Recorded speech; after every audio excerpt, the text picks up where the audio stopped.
স্বাধীন বাংলা নিউজ ভূত অনুসন্ধানে স্বাগতম। আশা করি আপনারা যারা শুনছেন সকলে ভালো আছেন আর ভালো সাথে আছেন। আমি বিদ্যুৎ আহমেদ বিনোদন দেওয়ার চেষ্টা করি। রাত 2টো বেজেছে। গ্রাম প্রত্যন্ত অঞ্চলে যারা শুনছেন তাদের কাছে রাত 2টো মানে অনেক কিছু। বিজ্ঞান আর আধ্যাত্মিক এক না, বিশ্বাস করা আর না করা একান্ত আপনার ব্যক্তিগত ব্যাপার। যাদের হাড় দুর্বল তারা এই অনুষ্ঠান থেকে দূরে থাকবে। যাই হোক, আমি মূল ঘটনায় যাই। আজকের যে ঘটনা একেবারে সত্য ঘটনা, 100%-এর ভিতর 1000% সত্য ঘটনা। রংপুরের পীরগঞ্জের বড় দরগা RD9 প্রকল্পের বাড়ি, অর্থাৎ বর্তমান যে বাড়িটি নিয়ে ঘটনা, সে বাড়িটি অবৈধভাবে ভাড়া দেয় RD9 প্রকল্পে চলে যাওয়ার পর। সেই RD9 প্রকল্প এর সদস্য গুনামিয়া সহ আরও কয়েকজন অবৈধভাবে ভাড়া দেয় অনেককে। ভাড়া যাকে দেয় তার কাছে বাড়িটি ভূতে ভরা, সে বিষয়টি গোপন রেখে বাড়িটি ভাড়া দেয়। যারা বাড়িটি ভাড়া নিয়েছে তারা 15 দিন থেকে 1 মাসের বেশি থাকতে পারেনি।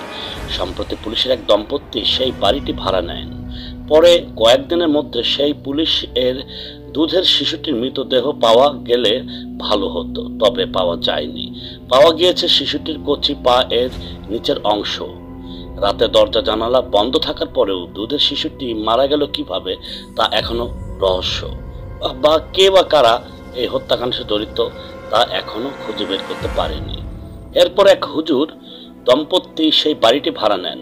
বাড়িটিতে বসবাস করার সময় দিন দুপুরে হুজুরের স্ত্রীকে উঁচু করে ছায়ামূর্তি মাটিতে আছাড় মেরে গুরুতর আহত করে। পরে সেই হুজুরের 15 দিনের মাথায় বাড়িটি ছেড়ে দেন। এসব বিষয়ে উল্লেখিত বড় দরগায় আমাদের প্রতিনিধি লালন আমাদের এইসব বিষয়ে অভিহিত করে ও জানান, ঘটনা শুনে কেউ ভূতের বাড়িতে যায়নি, কিন্তু আমি রাজি হই থাকতে।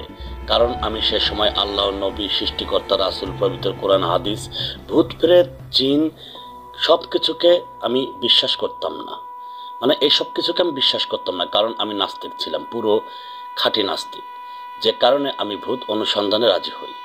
সম্প্রতি আমি ক্যামেরা নিয়ে সেই বাড়িতে অনুসন্ধান করার জন্য বাড়িটি ভাড়া নেই।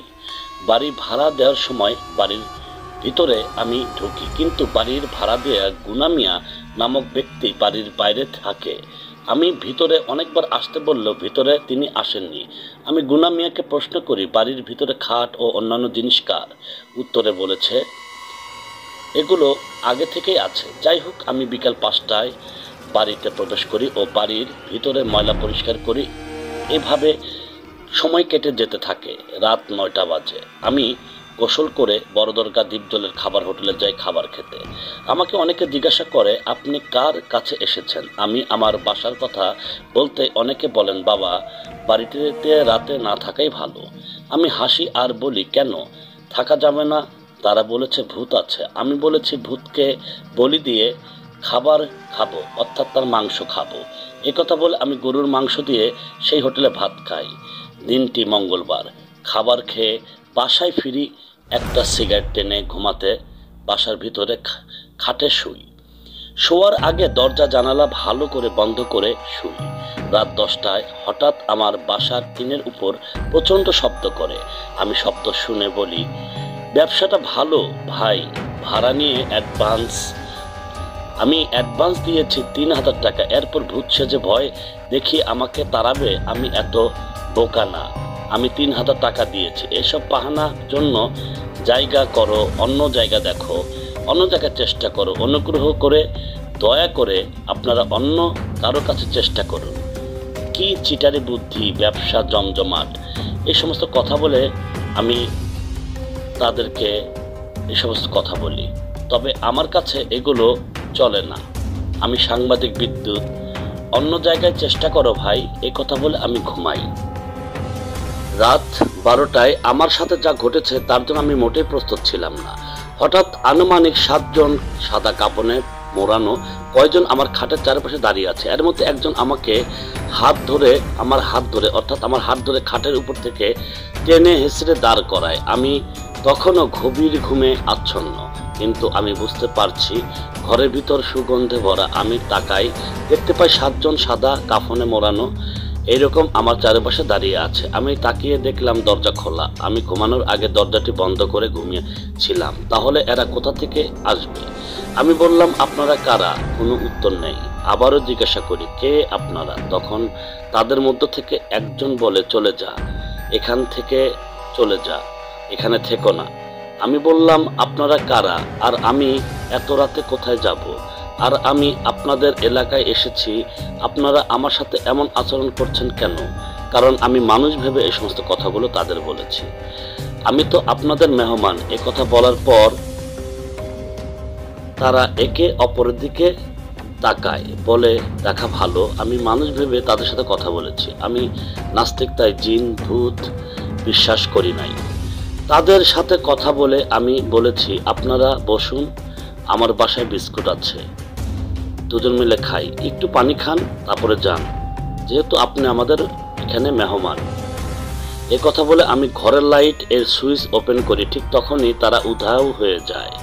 আমি নিজের চোখে বিশ্বাস করতে পারিনি। আমি ঘুমিয়ে পড়ি। এর মধ্যে ঘরে সুগন্ধ পুনরায় আসে। আমি আবারও ঘুম থেকে উঠি।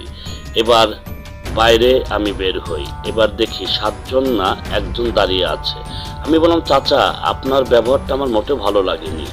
আপনি তো আমার মেহমান, আমার সাথে আপনারা কেন এমন করলেন? আমাকে না বলে আপনারা চলে গেলেন, না খেয়ে চলে গেলেন। উত্তরে তিনি বলেছেন, তুই সরল, এখনো বুঝতে পারিসনি।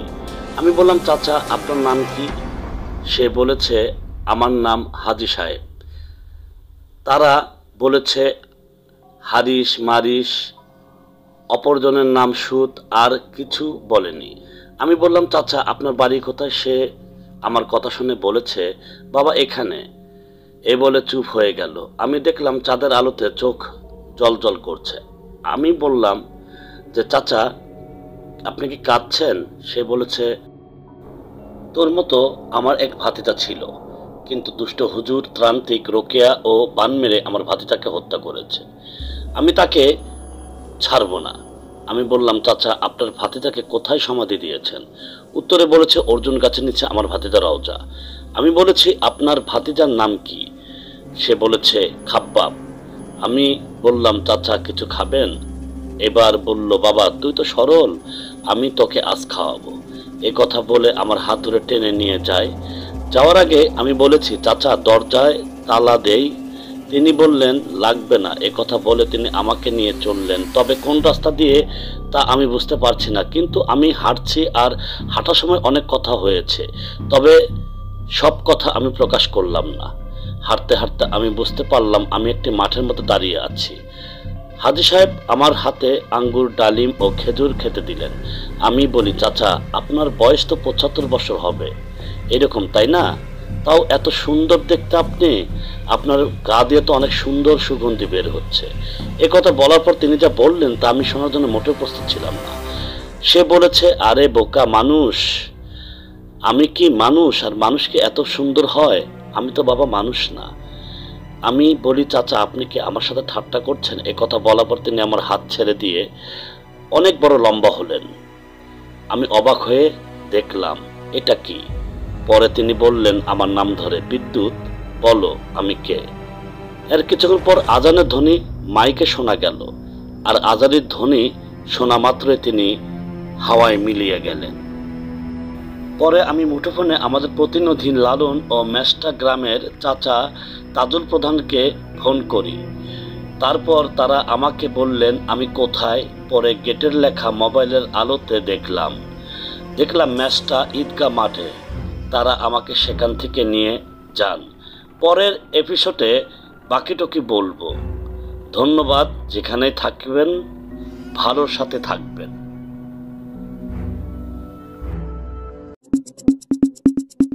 স্বাধীন বাংলা নিউজ স্বাধীনতার কথা বলে।